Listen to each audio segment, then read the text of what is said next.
আমি ভাই অ্যাকচুয়াল এত রাত্রিতে জলসা করতে পারি না, তবু আমার মিন্টা ভাইয়ের একান্ত দাবিতে আমি কথা দিয়েছিলাম রাত 1টায় আসবো। আলহামদুলিল্লাহ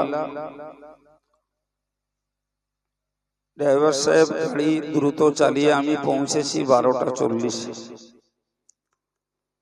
তারপরেও আব্দুর রাকিব সাহেব রাস্তার জ্যামের জন্য লেটে আসায় আমি একটু ওয়েট করি আপনাদের কাছে এলাম। তো একবারের জন্য আমি দাবি করছি, যারা রাত জাগছেন অথচ মজলিসে নেই, যদি ভালো মনে করেন তাহলে মজলিসটাতে এসে বসুন। মিন্টা ভাই দাবি করেছেন, এসেছি এবং স্টেজ নিয়েছি। আল্লাহ চাইলে কিছুক্ষণ কথা বলবো। তো যারা আসেন মাশাআল্লাহ তারা তো শোনার জন্যই আসেন। যারা মজলিসের বাইরে রয়েছেন যদি ভালো মনে করেন মজলিসটাতে ডাকছি, আসুন। ভাই এই রাত পর্যন্ত কি ওয়াজ নসিহত শুনেছেন আপনারা ভালো জানেন। আমি খুব স্বাভাবিকভাবেই কোরআন হাদিসের সমন্বয়ে কিছু কথা আপনাদেরকে আলোচনা নিয়ে কোরআন শরীফের একটি আয়াত পড়েছি, প্রিয় নবীর জবানে বর্ণিত একটি হাদিস পড়েছি। আয়াত এবং হাদিসটাকে মাথায় রেখেই গল্পের ছলে চিল্লাবিল্লা না করে বোঝানোর নিয়তে কিছু কথা বলছি, একটু মাথায় নেন। শুরুতেই একটা কথা বলি, রাসূলুল্লাহ বলেছেন সালাসাতু আয়ুনিন হারামাল্লাহু আলাইহান নার। প্রিয় নবী বলেন 3 শ্রেণীর মানুষ, 3 শ্রেণীর চোখের মানুষ, যাদের জন্য মহান আল্লাহ জাহান্নামের আগুনকে হারাম করে দিয়েছেন। সুবহানাল্লাহ। একটু মন খুলে বলে। তো 3 শ্রেণীর মানুষের জন্য জাহান্নামের আগুনকে আল্লাহ হারাম ঘোষণা করেছেন। নাম্বার 1, আইনুন বাকাত মিন খাশিয়াতিল্লাহ। ওই চোখের মানুষ যারা আল্লাহর ভয়ে ক্রন্দন করে, আল্লাহর ভয়ে যারা কাঁদে, এই কান্নার মানুষগুলোকে মহান আল্লাহ জাহান্নামে দেবেন না। সুবহানাল্লাহ। তাহলে জাহান্নাম থেকে বাঁচা যত আমল রয়েছে তার মধ্যকার একটি আমল হলো আল্লাহর ভয়ে কাঁদতে চেষ্টা করা। সম্মানিত ভাইরা আমার, রাসূল করিম সাল্লাল্লাহু আলাইহি ওয়াসাল্লাম অন্য একটি হাদিসে জানিয়েছেন, লা ইয়ালিজান নার মান বাকা মিন খাশিয়াতিল্লাহ। ওই লোকগুলো জাহান্নামে প্রবেশ করবে না যে লোকগুলো আল্লাহর ভয়ে কাঁদতে পেরেছেন। সম্মানিত ভাইরা, প্রিয় যুবকেরা, আমরা এমন একটা সময়ের মানুষ যে সময়ে কান্নার তুলনায় আমাদের হাসির পরিমাণ বেশি। এটাই আমাদের মজ্জাগত অভ্যাসে পরিণত হয়েছে যে আমরা কাঁদার তুলনায় হাসি বেশি। অথচ কোরআন বলেছে ফালিয়াদহাকু কালিলান ওয়ালিয়াবকু কাসীরা। মহান আল্লাহ বলেন যে মানুষের উচিত হলো কম হাসা আর বেশি করে কাঁদা। কিন্তু বর্তমান সময়টা হলো এর উল্টো পথে। আমাদের হাসি বেশি, কান্না কম। সম্মানিত ভাইরা, রাসূল করিম সাল্লাল্লাহু আলাইহি ওয়াসাল্লাম বলেছেন, হুজুর বলে, যে মানুষগুলো বেশি করে হাসে তাদের হৃদয়গুলো মুর্দা হয়ে যায়, তাদের হৃদয়গুলো জিন্দা থাকে না, অন্তরগুলো মরে যায়। আর মানুষের অন্তর যখন মরে যায় তখন ভালো কথাকে ভালো বলে মেনে নিতে পারে না, মন্দ কথাকে মন্দ বলে ত্যাগ করতেও পারে না। সুতরাং মানুষের অন্তরটা জিন্দা থাকার দরকার। জিন্দা কলবের মানুষ ভালোকে ভালো বলে মেনে নেয়, মন্দকে মন্দ বলে ত্যাগ করে দেয়। জিন্দা কলবের মানুষ যারা, এরা কোরআন হাদিসের বয়ান শুনে তাদের অন্তরে ভীতি পয়দা করে, ভয় তৈরি হয়। কিন্তু মরা অন্তরের মানুষ যারা কোরআন হাদিসের কথা শুনেও তাদের হৃদয়ে প্রতিক্রিয়া আসে না, পরিবর্তন হয় না। তো আমি আপনাকে বোঝাচ্ছিলাম যে মানুষ যত বেশি হাসে তত বেশি তার কলব মুর্দা হয়। সম্মানিত ভাইরা আমার, চোখ দিয়ে যদি আল্লাহর ভয়ের পানি ঝরাতে হয় তো মনে রাখবেন, হৃদয় যদি নরম হয় তবেই অন্তর ফাটা পানি মানুষের চোখ দিয়ে বার হয়। কিন্তু হৃদয় যদি শক্ত হয় সেক্ষেত্রে যতই ওয়াজ করি আর যতই ওয়াজ শুনি, কান্না আমাদের চোখে আসবে না। অথচ রাসূল বলছেন, যে মানুষগুলোর জন্য জাহান্নামের আগুনকে আল্লাহ হারাম করে দেবেন, সেই মানুষগুলো যতটা গুণ দরকার তার মধ্যকার একটি গুণ হলো মানুষকে কাঁদতে চেষ্টা করতে হবে।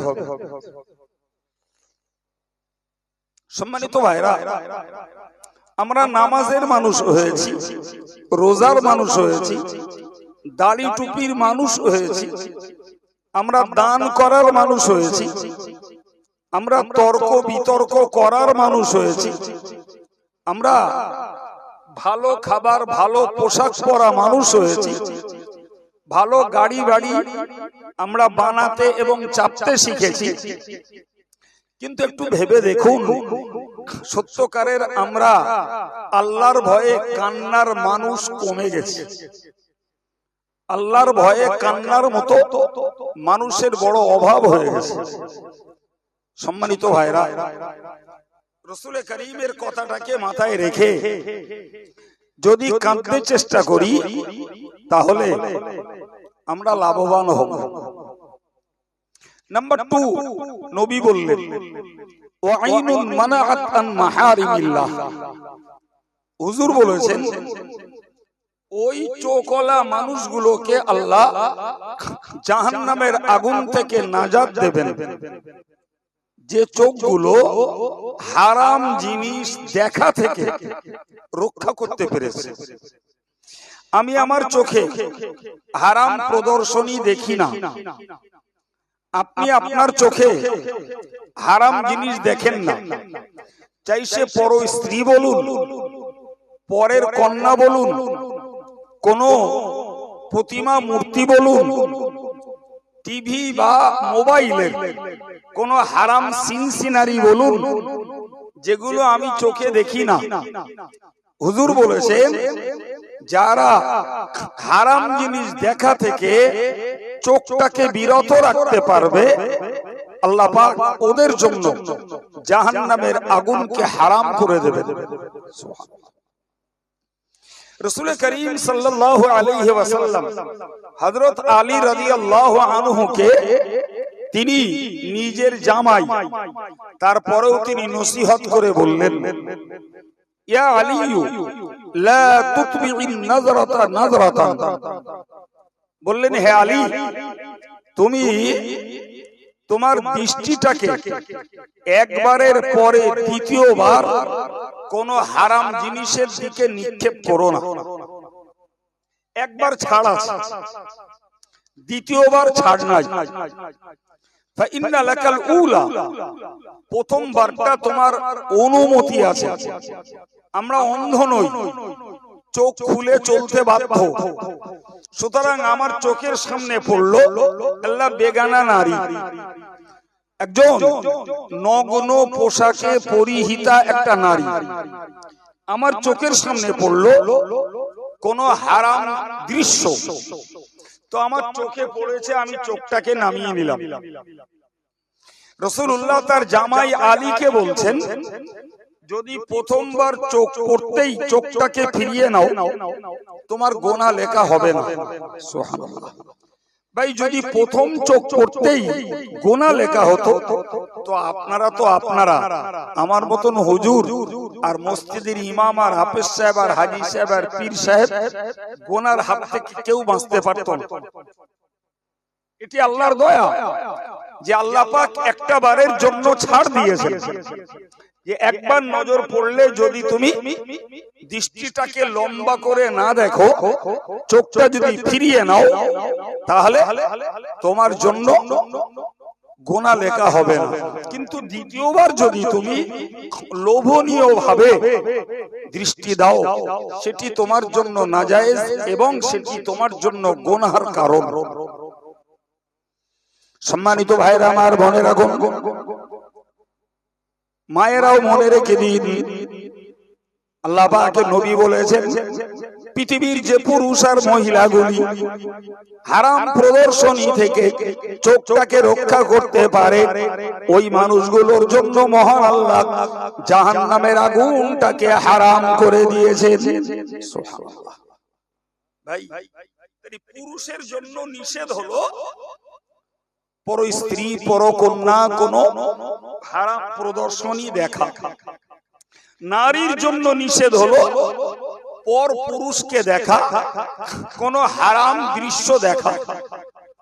ভাই, প্রসঙ্গত আমি বাস্তব সমালোচনা করতে যেয়ে বলবো, ভাই এই জাতীয় ওয়াজের মজলিস গুলোতে আগেকার বক্তারা হুজুররা বলতো, এ যুগে এখনো বলে, কি বলে বলুন তো?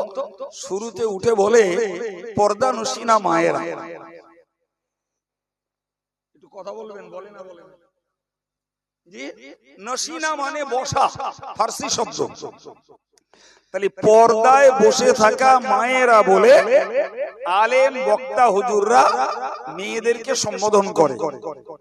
কিন্তু বর্তমান এমন একটা সময় এসেছে যে যুগে আমরা দেখতে পাচ্ছি যে এরকম ওয়াজের মজলিস তৈরি করা হয়েছে, আর সেখানে ওই পাঁচিলের বাইরে ধরুন এলসিডি লাগিয়ে দিয়ে মেয়েদেরকে দেখতে দেয়া হচ্ছে। হ্যাঁ না বলবেন? হচ্ছে না, হয় না? আচ্ছা, যেখানে মায়েরা বসে আছে পর্দার আড়ালে কিংবা পাঁচিলের আড়ালে, আর সেখানে বড় প্রজেক্টর লাগিয়ে দিয়ে সেখানে বসে মজলিসের ছবি আর হুজুরদের ছবি মায়েরা দেখছে। আচ্ছা, পর্দা নসিনা বলার আর যুক্তি আছে? যারা আছেন তাদের সঙ্গে বকলি আমার আশা সার্থক, আমি অনেক দূর থেকে এসেছি। পর্দা নসিনা বলার আর যুক্তি আছে? হ্যাঁ, তাহলে মেয়েদের সাধারণ গুণ হলো তারা পর্দায় থাকবে। কিন্তু আজকে যে মজলিসটায় বসে হুজুররা ওয়াজ করে মেয়েদেরকে পর্দার বার্তা দেবে, সেই মজলিসে আজকের বড় প্রজেক্টর লাগিয়ে দিয়ে মেয়েদের কাছে পুরুষদেরকে খোলামেলা জলসা কমিটি করে দিচ্ছে। এই ওয়াজের দাম থাকে। কিভাবে সেই মেয়েরা তাদের চোখটাকে রক্ষা করবে? এমনি যা বাইরে দেখছে দেখছে, বাইরে যা ঘুরছে ঘুরছে, ইসলামের নামে সভা ডেকে আর ইসলামী আলোচনা করে সেখানেই ইসলাম বিরোধী কার্যকলাপ চলছে। ভাই কথার পৃষ্ঠে বলতে হয়, প্রয়োজন ছাড়া, প্রয়োজন বলতে লেখাপড়া, প্রয়োজন বলতে একজন মহিলা রোগী হয়েছে তার ডাক্তার বাবুর সঙ্গে কথা বলা, এই জাতীয় প্রয়োজনীয় কথা ছাড়া কোন মহিলা তার গলার আওয়াজকে পরপুরুষকে শোনাতে পারে না।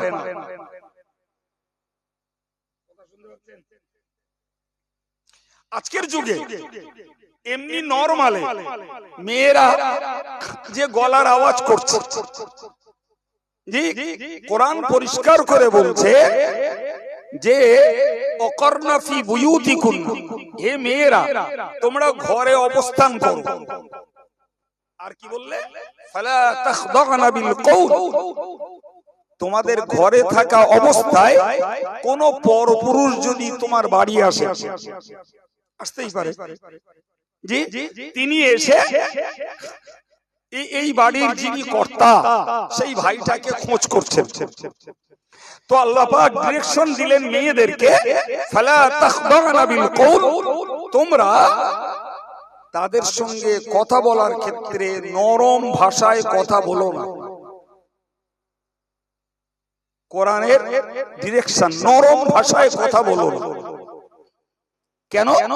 যদি তুমি মিহিন স্বরে নরম ভাষায় কথা বলো, ফায়াতমাআল্লাযী ফী কলবিহি মারাদ, তাহলে যাদের অন্তরে যৌন লোভ আছে তারা তোমার মিহিন স্বরের কথা শুনে তোমার প্রতি লোভ করবে। আল্লাহু আকবার। কোরআন এতটা ডিফেন্সিভ, ইসলাম এতটা রক্ষণাত্মক ভূমিকা পালন করেছে যে মেয়েদের কণ্ঠের আওয়াজে পুরুষ যাতে আকৃষ্ট না হয় তার জন্য মেয়েদেরকে পরপুরুষের সঙ্গে মিহিন স্বরে কথা বলতে নিষেধ করলো। আজকে লজ্জার সঙ্গে বলতে হয় যে ইসলামী স্টেজগুলোতে আজকে শিল্পীদের গজলের বাহার শুরু হয়েছে, যেখানে একটা ছেলে গায়ক আর একটা মেয়ে গায়িকা দুজন ডুয়েট কণ্ঠে গজল বলছে। জি এই রাতের বেলা আমি আব্দুল কাইয়ুম যতই জ্ঞানের কথা আপনাদেরকে বোঝানোর চেষ্টা করি, জি এরপরে দুই একজন লোক বাড়বে কিনা আল্লাহ ভালো জানেন, জি কিন্তু আপনি এই রাত্রিতে যদি ছেলে আর মেয়ের ডুয়েট কণ্ঠের গজল এই স্টেজে দেন, এইখানে এই রাতের বেলা ছেলে আর মেয়েদের এত আমদানি হবে এখানে জায়গা হওয়া মুশকিল হয়ে যাবে।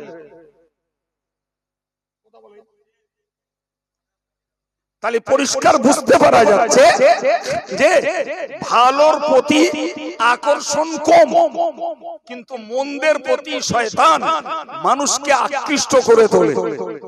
আচ্ছা, যে মেয়েদের গলার কণ্ঠটাকে আল্লাহ পাক নরম করতে বললেন পরপুরুষের ক্ষেত্রে, সেই মেয়েরা যদি ইসলামী স্টেজের গায়িকা হয় ভাই, সেক্ষেত্রে আপনি বলুন মানুষ কেমনে চোখটাকেও হারাম থেকে বাঁচাবে আর কানটাকে হারাম থেকে বাঁচাবে? এই নেন্টো সমাজ। আমি আব্দুল কাইয়ুম যতই কোরআন হাদিস থেকে কথা বলি ভাই, আমি যেহেতু কন্ট্রাক্টেবল কোন বক্তা নই, চুক্তি করা কোন বক্তা নই, সুতরাং আমার পারিশ্রমিক কম। কিন্তু যদি একজন গজল বলা হুজুর হয় তার দাম 15,000।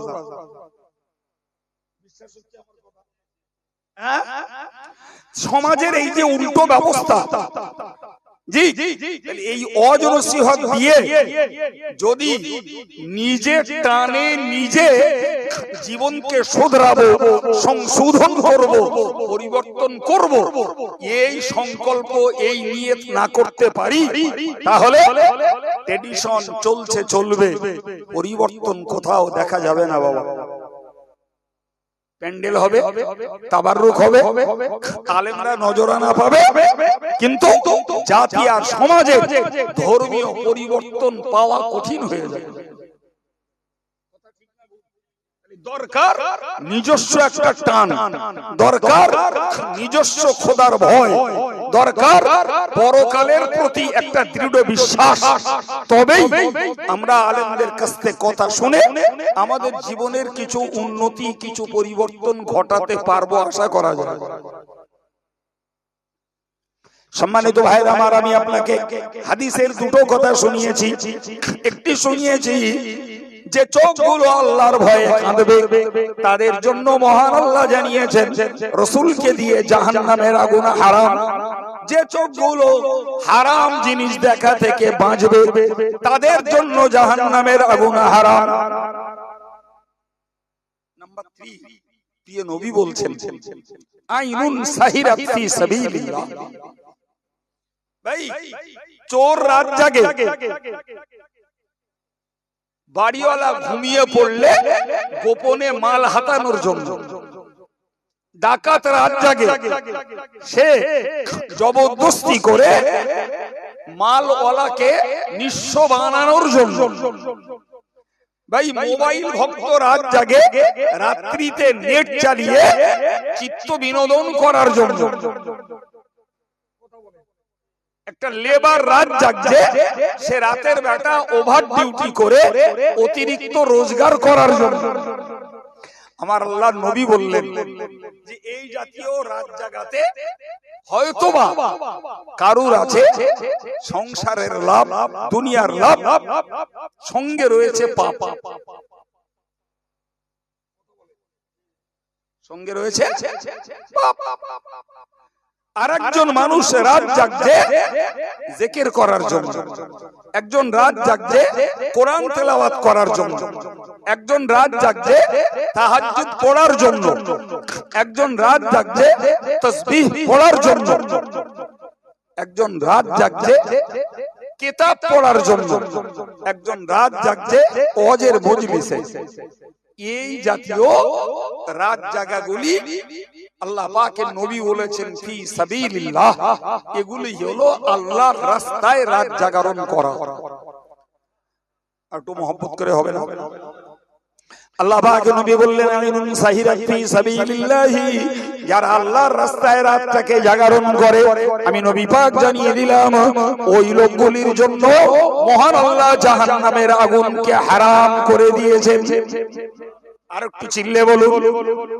সম্মানিত ভাইরা আমার, প্রিয় যুবকেরা, আজকের এই রজনীটা লক্ষণ কাটি বোধহয় মাঝের বেলা নাকি, এই মসজিদ ময়দানে এই আল্লাহর রাস্তাতে জিকিরের মজলিস চলছে, হেদায়েতের বয়ান চলছে, কোরআন হাদিসের জ্ঞান চর্চা চলছে। কত লোক সন্ধ্যা থেকে ঘুরে ঘুরে, কত মেয়েরা ঘুরে ঘুরে তাদের কষ্ট হয়ে গেছে, তারা আরাম বিশ্রামে চলে গেছে। আর আপনাদের মতো কিছু মানুষ আল্লাহর রাস্তায় এই জিকিরের মজলিসে রাত জাগছেন। নবী বলেছেন যারা আল্লাহর রাস্তায় রাত জাগে এদের জন্য জাহান্নামের আগুনকে হারাম ঘোষণা করা হলো। সম্মানিত ভাইরা আমার,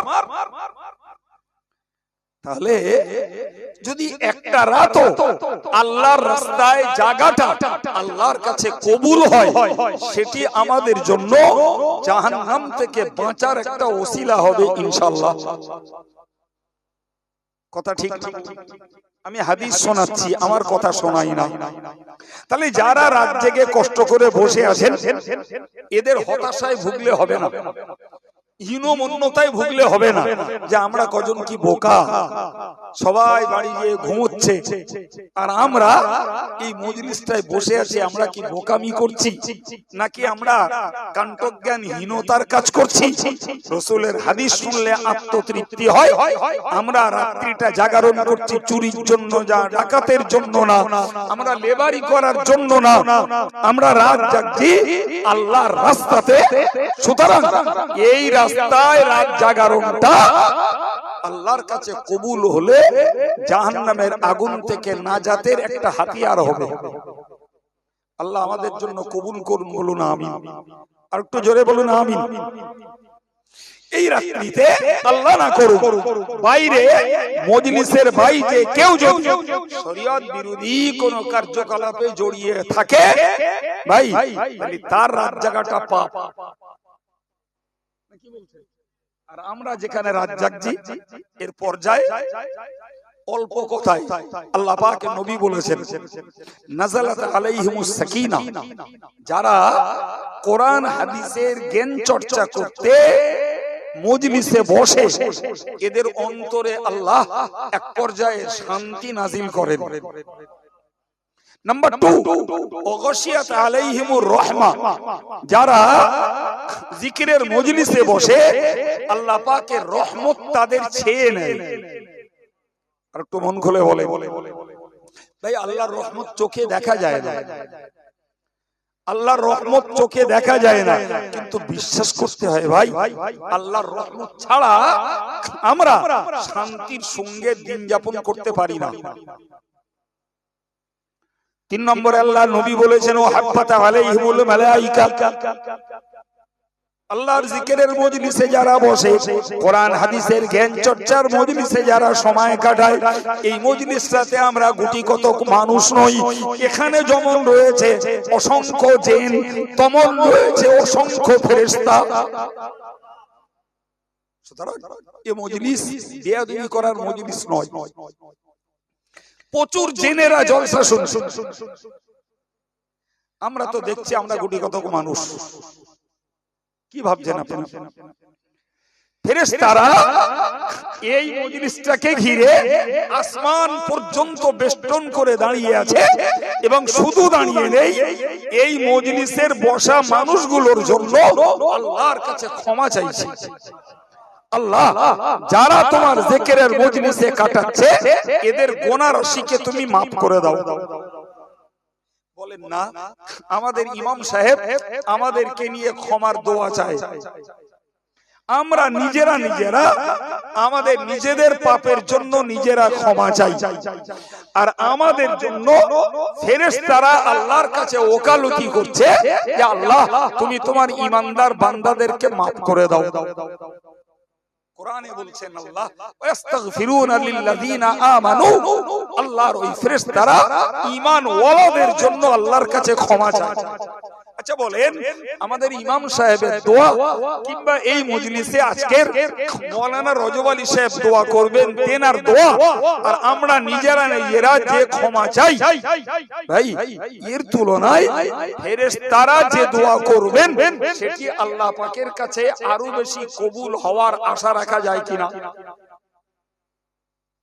তাহলে আমরা এমন একটা মজলিসে বসে আছি যে মজলিসটা রহমতের মজলিস, যে মজলিসটা শান্তির মজলিস, যে মজলিসটা ক্ষমার মজলিস। সহিহ হাদিসে এসেছে, রাসূল বলেছেন, মান তালাবাল ইলমা কাফারাতুল লিমা মাদা।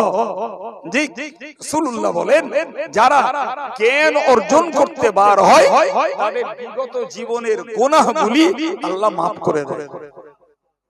ভাই আপনারা যারা বসে আছেন আমি জানি না কর্তৃপক্ষ তাবাররুক দেবে কিনা, হয়তো দিতে পারে। জি ভাই, কর্তৃপক্ষ আপনাদের পয়সা দেবে, এটা একদম সুনিশ্চিত। তাবাররুক হয়তো দিতে পারে, কিন্তু আমরা যারা বকছি, গাড়ির তেল খরচ করে এসেছি, রাত্রি জাগরণ করছি, আমাদেরকে একটা সাম্মানিক কর্তৃপক্ষ দেবে। তাহলে বলতে পারা যায় যে আমাদের খাটনি মেহনতের একটা সাম্মানিক কর্তৃপক্ষ বিবেচনা করে দেবে। কিন্তু শ্রোতারা যে কষ্ট করছে এদের কোনো সাম্মানিক, এদের কোনো মজুরি নেই। বড় জোর মানবিকতায় 20 জন মানুষের সাহায্য 200 জন একটু তাবাররুক পাবে। প্রিয় ভাইরা আমার, মনে রাখার দরকার যে তাহলে আমরা পার্থিব কোন স্বার্থে এই রাত জাগছি না, পার্থিব স্বার্থে আমরা রাত জাগছি না, আমরা রাত জাগছি সওয়াবের আশায়, রাত জাগছি আল্লাহর রহমতের আশায়, আমরা রাত জাগছি ক্ষমার আশায়। জি, রাসূল বললেন, যারা জ্ঞান লাভ করতে মজলিসে যায় এদের বিগত জীবনের গুনাহগুলো maaf হয়ে যায়। ভাই আমরা বিশ্বাসী সম্প্রদায়, আমাদের কাছে যুক্তির তুলনায় বিশ্বাসের দাম বেশি। আমরা না দেখা আল্লাহ বিশ্বাস করি, না দেখা রসুল বিশ্বাস করি, আমরা কিতাব কোরআন নাজিল হতে দেখিনি বিশ্বাস করি, আমরা ফেরেশতা দেখিনি বিশ্বাস করি, ফিউচারে আমাদের ভাগ্যে ভালো মন্দ কি আছে জানি না, যেটাই হয় আল্লাহর পক্ষ থেকে হয় এটা আমরা বিশ্বাস করি। কাউকে কবর থেকে উঠতে দেখিনি কিন্তু উঠতে হবে আমরা বিশ্বাস করি। তাহলে আমরা হলাম একটা বিশ্বাসী সম্প্রদায়। সেই বিশ্বাসের একটা অংশ হলো এই মজলিসে বসলে আমাদের গুনাহগুলি আল্লাহ মাফ করে দেবেন। প্রিয় ভাই আমার, যদি বিশ্বাস আমাদের ঠিক থাকে আর গুনাহগুলি যদি মাফ হয়, তাহলে ভাই টাকার দরকার নাই, তাবাররুকের দরকার নাই। যদি গুনাহগুলো মাফ হয় ঈমানদারের জন্য এটি বড় পাওনা। কথাটা আব্দুল কাইয়ুমের নয়, আব্দুল কাদেরের নয়, কথাটা খোদ রাসূলের। আমি হাদিস নিজে চোখে পড়ে আপনাকে শোনাচ্ছি। জি ভাই, জানেন খুব সহজে একটা কথা বুঝুন, জান্নাত একটা পবিত্র জায়গা। আবার বলছি, জান্নাত একটা পবিত্র জায়গা। অপবিত্র ব্যক্তি জান্নাতে প্রবেশ করবে না। 3 নম্বর শুনুন, গুনাহ একটা অপবিত্র জিনিস, আর যে গুনাহ করে সে হয়ে যায় অপবিত্র। কটা কথা বলেছি? 4টে কথা। নাম্বার 1, জান্নাত পবিত্র জায়গা। নাম্বার 2, অপবিত্র ব্যক্তি জান্নাতে যাবে না।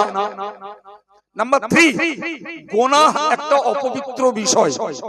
নাম্বার 4, যে গুনাহ করে সে অপবিত্র হয়ে যায়। কথা ক্লিয়ার হয়েছে? ভাই, আমাদের সমাজে একটা কথা প্রচলিত আছে, জানি না আপনারা কখনো শুনেছেন কিনা।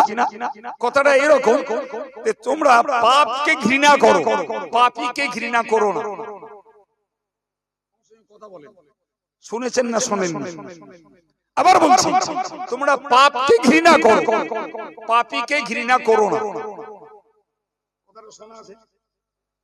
আচ্ছা আপনি বলুন তো, এই কথাটা ঠিক না ভুল, একটু বিচার। ভাই, মসজিদে একটা মদখোর উঠছে, একদম মত্ত অবস্থায়, নেশায় চুর হয়ে আছে, সে মসজিদে মদ খাওয়াটা পাপ। খেয়েছে ওই লোকটা, উঠছে এখন মসজিদে। আচ্ছা আমরা মসজিদে লোকটাকে থাকতে দেবো? বাবু, আমরা তো দূরের কথা, ওই মাতালের দলের দুটো একটা যদি সুস্থ থাকে তো ওরাই ওরে টেনে বার করলে। তাহলে মদের মতো অপবিত্র জিনিসটা সে ব্যবহার করেছে বলেই সে অপবিত্র বলে গণ্য হয়েছে। ফলে আমরা তাকে ঘৃণা করে নাপাক ভেবে মসজিদে দাঁড়াতে দেবো না। এমনকি মাতালের দল যদি কেউ সুস্থ থাকে ওকে ওরাই টেনে বার করবে। তাহলে পরিষ্কার প্রমাণিত হচ্ছে যে পাপ যেমন ঘৃণ্য, পাপীও তেমন ঘৃণ্য। যদি ঘৃণ্য না হতো, এবার বুঝুন, পাপীর জন্য জান্নাত নয়, পাপীর জন্য জান্নাত নয়। পর্যায় দুটো, পাপ করে ফেলেছি, তওবা করো। যদি মরার আগে তওবা করে মরতে পারো, তুমি শুধরে গেলে, তোমার জন্য ঈমান সহ মরলেই ডাইরেক্ট জান্নাত। যদি তুমি তওবা করে পাপকে মোচন না করতে পারো, তাহলে তোমাকে জাহান্নামের জেল খাটা লাগবে। জেল খাটো, পাপের খাতগুলোকে আগুনে পুড়িয়ে গলিয়ে ফেলো, খাঁটি হও, তারপরে জান্নাত। ব্যাপারটা আমরা নরমালে বুঝি। ভাই, সোনায় খাত থাকে, আপনি একটা কোন গহনা স্বর্ণকারের কাছে নিয়ে যান, ও সোনাটাকে আগুনে গলাবে, গলিয়ে খাতটাকে বার করে তারপর আপনাকে নিট ওজন আর নিট পয়সা দেবে। যদি সোনার খাত গলাতে আগুনে পুড়তে হয়, তাহলে পাপের খাদ গলাতে হয় তওবার পানি দিয়ে মুছতে হবে, না হলে জাহান্নামের আগুনে গলিয়ে ওটাকে সাইড করতে হবে। আমি পট করে এই কথাটা কেন বললাম, ফিরে চলুন। আমি আপনাকে হাদিস শুনিয়েছি আগে, মান তালাবাল ইলমা কাফারাতুল লিমা মাদা, যারা জ্ঞান সন্ধান করতে বার হয় তাবাররুকের জন্য নয়, পয়সা পাওয়া যাবে না, শুধু আলেমদের কাছ থেকে দুটো জ্ঞান নেব। তাই সারা দিন খাটনির পরে রাত জেগে মজলিসটাতে বসে আছি। সত্যি যদি আল্লাহ পাকের নবীর হাদিস আমাদের জন্য সত্য হিসাবে কেটে যায় আর আমরা যদি গুনাহ মুক্ত হতে পারি, তাহলে এটাই হবে আমাদের জান্নাতে যাওয়ার একটা ওসিলা। এইজন্য এই জান্নাতের কথাগুলো শোনালাম। কথা বুঝতে পারছেন প্রিয় ভাইরা আমার? হাদিস থেকে তিনটে কথা আপনাদেরকে শুনিয়েছি, ব্যাখ্যা যায়নি, আপনাদের শুনিয়েছি। তাহলে যে চোখ আল্লাহর ভয়ে কেঁদেছে তার জন্য জাহান্নাম নেই, যে চোখ হারাম থেকে বেঁচে চলেছে ওর জন্য জাহান্নাম নেই, আর যে চোখ আল্লাহর রাস্তায় জেগেছে ওর জন্য জাহান্নাম নেই। সুবহানাল্লাহ। তাহলে আমাদের একটা প্রমাণ, আমরা রাত জাগছি, আর একটা কে কতটা হারাম দৃশ্য দেখা থেকে নিজের চোখটাকে হেফাজত করি, ওটা প্রত্যেকের নিজস্ব অ্যাক্টিভিটিস, নিজস্ব ডিউটি, নিজস্ব কর্ম। সম্মানিত ভাইরা আমার, বোনেরা,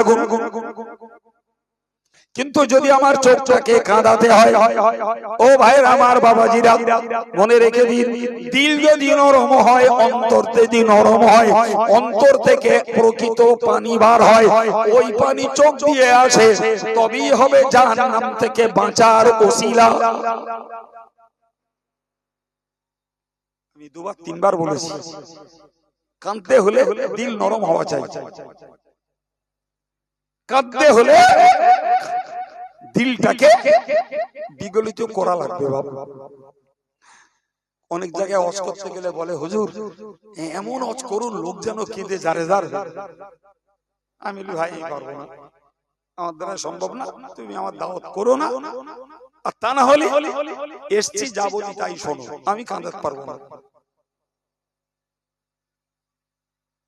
ভাই সত্যি কথা বলতে কি, আমি হাওড়া জেলায় ওয়াজ করছি, জানেন, হাওড়া জেলায় ওয়াজ করছি, বেশি রাত না, রাত তখন 12টা বাজবে, তা আমি ওয়াজ করছি। তো সেদিন আমার ওয়াজের সাবজেক্টে যারা ইসলাম কবুল করেছে তারা ইতিহাসে প্রমাণিত কত অত্যাচারিত, নিপীড়িত, লাঞ্ছিত এবং পদদলিত হয়েছে, এর উপরে কথা বলতে যে আমি হযরত বেলালের কথা বলেছি। বেলালের দুঃখ দুর্দশার জীবনের ব্যাপারে আমরা কম বেশি খুব শুনি না, শুনি না? আমি ওই ওয়াজ করছি নবীর প্রতি অত্যাচার, বেলালের প্রতি অত্যাচার, এই সব মাঝে মধ্যে চোখ বুঝাচ্ছিল। হঠাৎ একটা আওয়াজে আমি চোখ খুলিয়ে দেখি সামনে একটা লোক জুতো উঁচু করে দাঁড়িয়ে রয়েছে। আচ্ছা বলেন দিন, এই আমি ওয়াজ করছি, আপনারা যদি কেউ জুতো তুলে দাঁড়ান তো কি মনে হবে? মনে হবে এটাই আমার দিকে ছড়বে। আমি সভাপতি পাশে ছিল ইমাম সাহেব, আমি তাকে বললাম, ভাই কি ব্যাপার? বলছে, হুজুর বাদ দেন, আপনি ওয়াজ করেন। তাই ইমাম সাহেব বলেছে, যেহেতু আমি আবার আমার রানিং এ ওয়াজ করছি না, আমার মনের ভিতরে তো ওরা খুঁজছে, তো জুতে তুলে দাঁড়ালে কেন? কথা বুঝতে পারছেন? আমার মনের মধ্যে খুঁজছে। এখন জলসা হয়ে গেল, মাশাআল্লাহ, দোয়া সবরেস্তানি শেষ, আমি শেষ বক্তা। তো নামার পরে ইমাম সাহেবকে বলছি, ভাই ব্যাপারটা একটু বলে, আমার মনের কচকচানি যাচ্ছে না। তো বলছে, হুজুর ও লোকটা মদখোর, ওই আপনি যে নবীর অত্যাচারের কথা শুনে বলেছেন, ও শুনে শুনে ওই জুতো তুলেছে আর বলেছে, শালারা আমার নবী করেছে।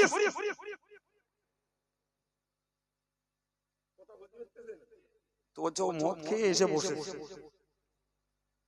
ইমাম সাহেব চেনে।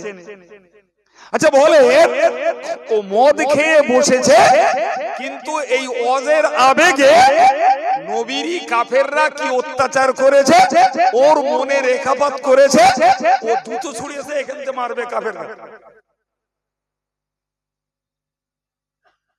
আমি কেন বললাম বলেন দিন? এই জন্যই বললাম যে ভাই ও জাতে সোজা না, সোজা না, কিন্তু তারপরেও ওর মনের ভিতরে একটা রেখা তৈরি হয়েছে, যার জন্য কেন বলছি ভাই, কিছু বক্তা আছে জানেন, যারা কারবালার ঘটনা বলে, হাসান হোসেনের জীবনী বলে, যে আজকাল আলী জিপ চুষে খেয়ে এলো তাই গল্প করে, আর কিছু লোক মজলিস বসে খুঁতুর খুঁতুর করে। এই কথা বুঝতে পারেননি? ও ঘোড়ার ডিমের কান্নার 1.5 পয়সা দাম নেই, কান্না না কো ইয়ার কি মারা হচ্ছে। নিজে পড়ে না নামাজ, নিজের কাছে নেই হাসান হোসাইনের আদর্শ, নিজের কাছে নেই নবীর তরিকা, ও অশুনে গুনগুন করছে। আমি বলি যে আমারে যদি কেউ বলে যদি একটু অস করেন লোক জানো কাঁদা, ভাই আমার দ্বারা হবে না, কাঁদা দিবারে যে হুজুরকে তার কালে যদি বলেন হুজুর আপনি পারবেন না কেন, ভাই রে কেমনে পারবো, কল্প তো আপনার আর কথা আমার, তা আপনার কল্প যদি পাপে বিজড়িত হয় জিন্দেগিতে ও অন্তরকে কাঁদানো বক্তার পক্ষে সম্ভব না।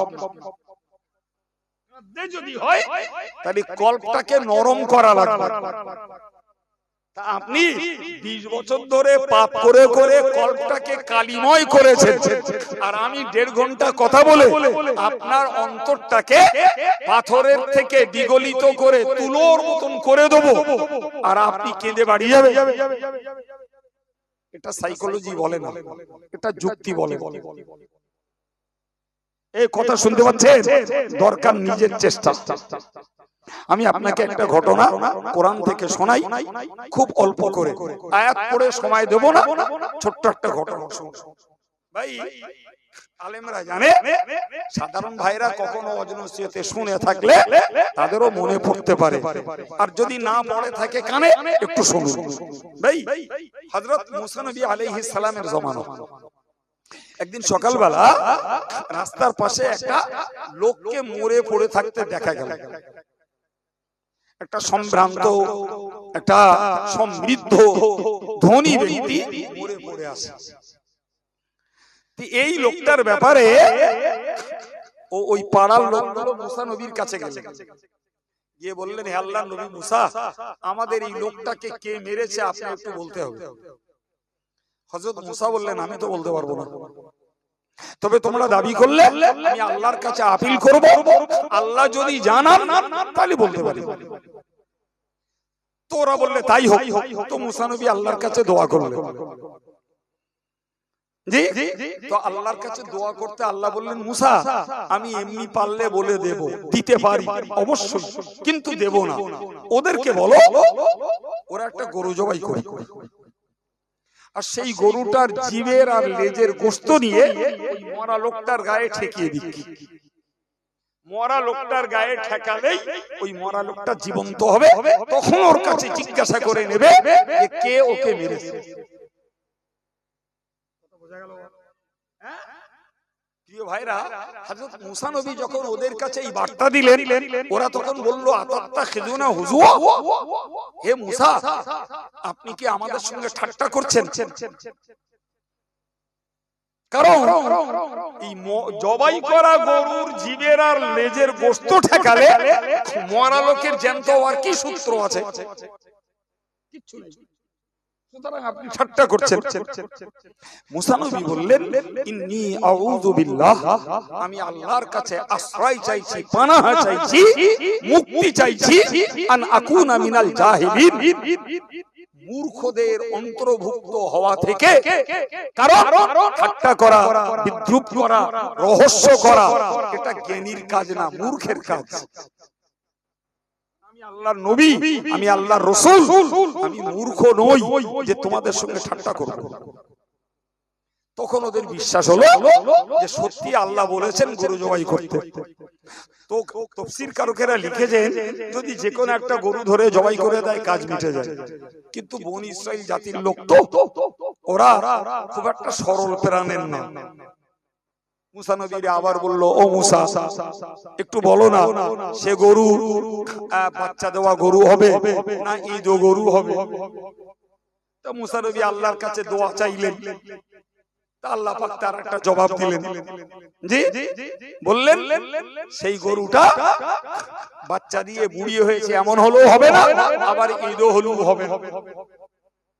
গেল, আবার জিজ্ঞেস করলো, মুসা সে গরুর রং কিরকম? আল্লাহ পাক মুসা নবী আল্লাহকে জিজ্ঞাসা করলেন। আল্লাহ বললেন, মুসা ওদেরকে বলো সে গরুর রং হবে হলুদ। ওতে ওদের পোষালো না। আবার মুসা নবীকে বললো, ও মুসা আল্লাহকে জিজ্ঞেস করো না যে সে গরু এই লাঙল টানবে কিনা, লাঙল টানা গরু না দুধ দেওয়া গরু, কিরকম হবে? জি আল্লাহ পাক বলে দিলেন, মুসা সে গরু লাঙল টানাও হবে না, দুধ দেওয়াও গরু হবে না, এবং তার দেহে কোনো দাগ দোগ খুঁত খাঁত থাকা চলবে না। কথা বোঝা যাচ্ছে ভাই? এটা আমাদের কোরবানির সামনে, কোরবানির জন্য আমরা এটা কাজে লাগাতে পারি যে কোরবানির পশুটা হতে হয় দৃশ্যধারী, দোষ মুক্ত, দাগ মুক্ত হতে হয়। জি ভাই, এটা যিনি কোরবানি দেন তার একটা পবিত্রতা। আল্লাহ বলেছেন, লা ইয়ানালাল্লাহু লুহুমুহা ওয়ালা দিমাউহা ওয়ালাকিন ইয়ানালুহুত তাকওয়া মিনকুম। কোরবানি পশুর রক্ত গোশত আল্লাহর কাছে পৌঁছায়, আল্লাহর কাছে পৌঁছায় কোরবানি দাতার পরহেজগারিতা। সুবহানাল্লাহ। তুমি কোরবানি 1 লাখ টাকা দামে গরু দিলে না 20,000 টাকা দামের গরু দিলে, ওর কোনো পার্থক্য নেই ওরে বাবা, গোশত তো খেয়ে ফেলার জন্য, ওর কোনো পার্থক্য নেই। বরং তুমি কোরবানির পশুর গলায় ছুরি চালানোর ভিতর দিয়ে তোমার ভিতরের বদ স্বভাবকে কতটা জবাই করতে পারছো, আর কতটা তুমি পরহেজগার আর খোদা ভীরু হতে চাইছো, এটাই হলো কোরবানির মূল স্বার্থ। আমাদের দেশে ঘরে বাংলাদেশেও কোরবানির প্রতিযোগিতা চলে। এ যদি 1 লাখ টাকার গরু কেনে তো উনি কেনে 1.5 লাখ টাকা, আর একজন কেনে 2 লাখ টাকার ছাগল। কেউ গলায় মালা দিয়ে ঘোরাচ্ছে, কি ব্যাপার? এটা অমুক সেটের ছাগল। খবরের কাগজে দেখা যায় দিল্লিতে প্রতিযোগিতা করে ছাগল কিনছে। জি ছাগল কিনলো 3 লাখ টাকা দিয়ে একটা ছাগল। কিচ্ছু লাভ নেই, কিচ্ছু লাভ নেই। তুমি 3 লাখ টাকার ছাগল দাও আর 3 লাখ টাকার গরু দাও, ওতে কিচ্ছু লাভ হবে না। গরু আর ছাগলের গলায়, মহিষের গলায়, উটের গলায় তুমি ছুরি চালাও, তোমার ভিতরের বদ স্বভাবগুলোকে জবাই করো, তুমি হৃদয় থেকে পরহেজগার হও, আল্লাহকে ভয় করো, তবেই তোমার কোরবানি। পশুর গায়ে যত লোম থাকবে আল্লাহ পাক তোমাকে ততটা সওয়াব দান করবে। আর একটু মন খুলে বলে। সম্মানিত ভাইরা আমার, আমি আপনাকে বোঝাতে চাইছি, মনে রেখে দিন, মনে রেখে দিন, ওই লোকগুলো গরু খুঁজতে গেল বটে, কিন্তু প্রতিদিন যায় আর ওই গুণের গরু না পেয়ে ফিরে আসে। ওদের একটা বাচ্চা, একটা যুবক ছেলে একদিন সকালবেলা গরু খুঁজতে বার হলো, আর বার হয়ে বলল, ওয়া ইন্না ইনশাআল্লাহু লামুহতাদুন। বললে আল্লাহ যদি চায়। আবার শুনুন, আমার দিকে মাওলানা রজব আলী সাহেব এসে গেছেন, সুতরাং আর আপনাদের বেশি কষ্ট করতে হবে না, আর আমার বকনিয়া শুনতে হবে না। জি কি বললে? আল্লাহ যদি চায় তাহলে যেমন গরুর, যেমন গুণের গরু আল্লাহ চেয়েছেন, আমরা সেই গরু পেয়ে যাব। সুবহানাল্লাহ। হে ভাইরা, ছেলেরা, মায়েরা, যুবকেরা, যারা যেখানে আছেন, একটা সুন্নত শিখুন। ভবিষ্যৎ জীবনে কোন কাজ করার জন্য হাদিসের, কোরআনের নির্দেশ হলো তোমরা ইনশাআল্লাহ শব্দটা ব্যবহার করো। আমি কালকে কলকাতায় যাব, সঙ্গে বলো ইনশাল্লাহ। আমি কালকে ধান দেবো, সঙ্গে বলো ইনশাল্লাহ। আমি কালকেও একটা কাজ করব, সঙ্গে বলো ইনশাল্লাহ। কথা বোঝা যাচ্ছে? এই ইনশাল্লাহ বলা যেমন সুন্নাত, তেমন ইনশাল্লাহ বললে সেই কাজে আল্লাহ পাক রহমত করেন। জোরে বলে, আর একটু জোরে বলে। জাতির ওই ছেলেটা বলল, যে গুণের গরু আল্লাহ জবাই করতে বলেছেন ইনশাল্লাহ আজকে আমরা পেয়ে যাব। হাদিস শরীফে এসেছে, তাফসীর কারকেরাও লিখেছেন, যদি ওই বাচ্চাটা ইনশাল্লাহ না বলতো তাহলে আল্লাহ যে গুণের গরুর কথা বলেছিলেন ওরা কিয়ামত পর্যন্ত খুঁজলেও ও গরু পেত না। আল্লাহু আকবার। কিন্তু ওই যে ইনশাল্লাহ বলেছেন আল্লাহ পাক ওদের জন্য গরু পাওয়া সহজ করে দিলেন। কিন্তু গরু একটা পেল এক জঙ্গলের এক বুড়ির কাছে, একদম হুবহু কোরআন ঘোষিত গুণ মতো গরু পেল। তো বুড়ি যখন দেখলো গরুটা এদের বিরাট প্রয়োজন, বুড়ি তখন সুযোগ বুঝে বলল যে গরু আমি দিতে পারি, ওই গরু জবাই করে ওই গরু চামড়ায় যতটা সোনা ধরবে ততটা সোনা দিতে হবে ওই গরুর দাম।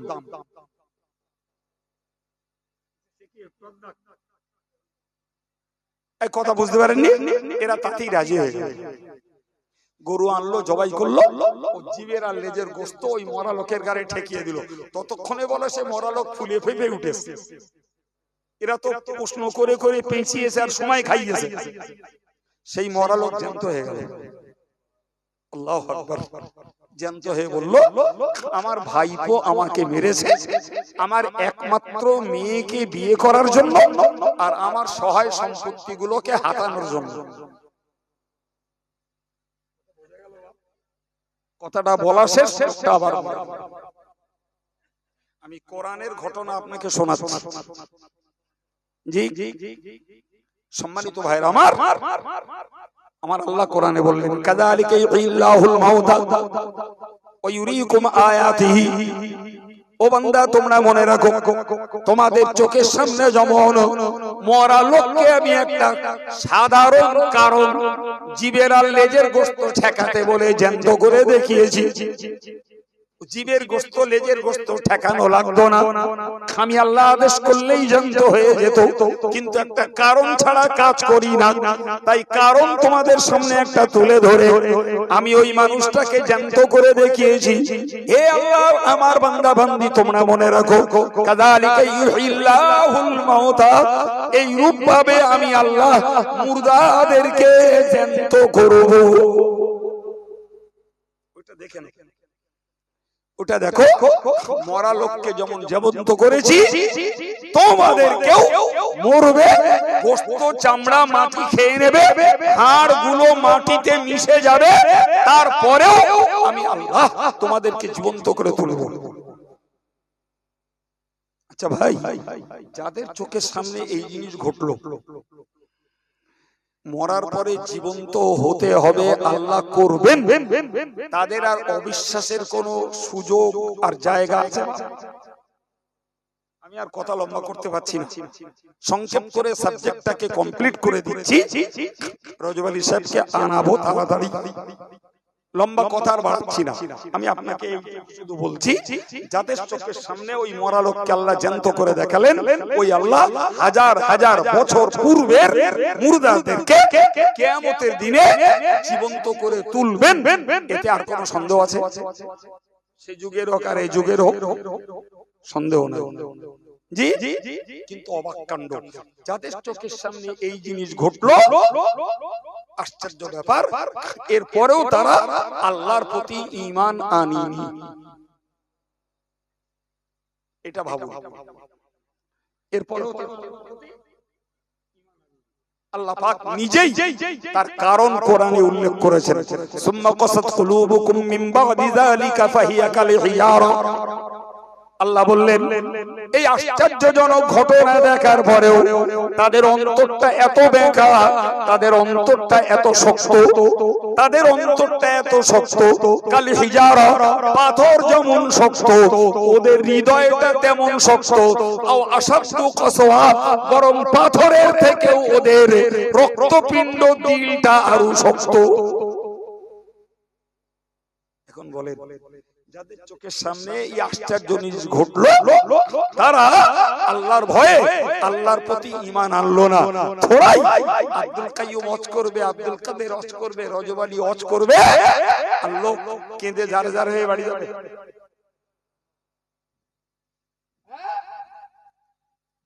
আল্লাহ বললেন ওদের অন্তর পাথরের মতন শক্ত নয়, শুধু পাথরের থেকেও বেশি শক্ত। তাহলে বোঝা গেল হৃদয় যদি শক্ত হয়, আল্লাহর দেখানো কুদরতের নিশানায় মানুষের জীবন পরিবর্তন হয় না। হৃদয় যখন শক্ত হয়, আমফান আসুক আর করোনা আসুক আর সাইক্লোন চলুক আর আয়লা আসুক, এ জাত সোজা হবে না। হৃদয় যদি শক্ত হয় ভাই, কারুর ওজে জীবনের পরিবর্তন আসবে না। আল্লাহ পাক আক্ষেপ করে বলেছেন, হে বান্দা তোমরা জানো ওয়া ইন্না মিনাল হিজারাতি লামা ইয়াতাফাজ্জারু মিনহুল আনহার, এমন অনেক পাথর রয়েছে যে পাথর থেকে পানি বার হয়। সুবহানাল্লাহ বলবেন আর একটু মন খুলে বলে। আচ্ছা আল্লাহ পাকের এই কথা সত্য না মিথ্যা? জি, আমি এই রোজার কিছুদিন আগে পাহাড়ের ঝর্ণা দেখতে বিহারে গেলাম, ঝাড়খণ্ডে গেলাম ঝর্ণা দেখতে। ওদের কুদরতের খেলা। পাহাড় থেকে যে পানি বার হয় জি নির্মল স্বচ্ছ এবং পৃথিবীর একটা ডাইজেস্টেবল পানি। প্রথম দিকে এই যে বোতলের পানি বিক্রি হচ্ছে এখন, প্রথম দিকে এই পানি বিক্রি হতো, ওর গায়ে লেখা থাকতো মিনারেল ওয়াটার। যারা দেখেছেন তাদের মনে পড়া উচিত মিনারেল ওয়াটার মানে ঝর্ণার পানি। জি, ওটা যখন মানুষ ভালো করে চাহিদা করে নিয়েছে, অরিজিনাল ঝর্ণার পানি এখন শুধু অ্যাকোয়া ভরছে আর বিক্রি করছে। এই কথা বুঝতে পারছেন কি? এখন বলুন এই পানি কোথা থেকে আসছে? কত পাহাড়, কত পাথর, কোথা থেকে আসছে পানি? কেউ কেউ মন্তব্য করেছেন ওটা পাহাড়ের ঝর্ণা নয়, ওটা পাথরের কান্না। কারণ আল্লাহ পাক কোরআন শরীফে বলেছেন স্পষ্টত, হে বান্দা বান্দি তোমরা মনে রাখো, উকুদুহান নাসু ওয়াল হিজারা, জাহান্নামের জ্বালানি হলো মানুষ আর জাহান্নামের জ্বালানি হলো পাথর। আল্লাহ পাথরকে জাহান্নামে দিয়ে জাহান্নামের আগুনটাকে উত্তপ্ত রাখবেন। সুবহানাল্লাহ। এই ভয়ে পাথর আল্লাহর কাছে কাঁদে, আল্লাহ তুমি আমারে জাহান্নামে দিও না খোদা। পাথর জাহান্নামে যাবে না তাই আল্লাহর কাছে কাঁদে, আর রক্তগোস্তের মানুষ জাহান্নামের ভয়ে কান্না তো দূরের কথা, কোরআন হাদিসের হুকুমটাকেও কার্যকর করে না। হৃদয়ের পাথরের থেকে শক্ত হয়েছে না হয়নি? জি, সুতরাং যে চোখের পানি ফেললে জাহান্নামের আগুন থেকে বাঁচা যাবে, ও পানি যদি চোখ দিয়ে ফেলতে হয় কল্পটাকে নরম করা লাগবে। একটা কথা বলি, বক্তব্য ছাড়ছি, এই মনে রাখবেন যে হৃদয় যদি নরম করতে হয় তার জন্য একটা সহজ উপায় হলো নিজের টানে একটু বেশি বেশি করে আল্লাহ আল্লাহর জিকিরের আঘাত অন্তরে লাগানো। এই ছোট্ট একটা ট্যাবলেট আপনাদেরকে দিচ্ছি, একটা ক্যাপসুল, যে আমরা যারা জওয়ান যুবক প্রবীণ যুবতী বৃদ্ধা যেই হই, আমার এই আলোচনা থেকে একটা ট্যাবলেট শুধু নেন, যে আমরা আমরা একটু বেশি বেশি করে আল্লাহ আল্লাহ যদি করি, আল্লাহ শব্দের আঘাত যদি আমরা বেশি করে অন্তরে লাগাই, জি আমাদের হৃদয়টা আল্লাহ চাহে তো একদিন নরম হবে। কথা বুঝতে পারছেন কি? এই একটা ওষুধ কাজে লাগানোর দাবি রেখে দিয়ে আমি আমার আলোচনা থেকে বিদায় নিলাম। আমার স্নেহভাজন মৌলানা সাহেব এসেছেন, জি তিনিও বেশিক্ষণ আপনাদেরকে কষ্ট দেবেন না, হয়তো আধ ঘন্টা খানি কথা বলবেন, শেষ দোয়া মোনাজাত করবেন। দোয়া চেয়ে আপনাদের জন্য দোয়া রেখে বিদায় নিলাম। ওমা আলাইনা ইল্লাল বালাগ। আসসালামু আলাইকুম।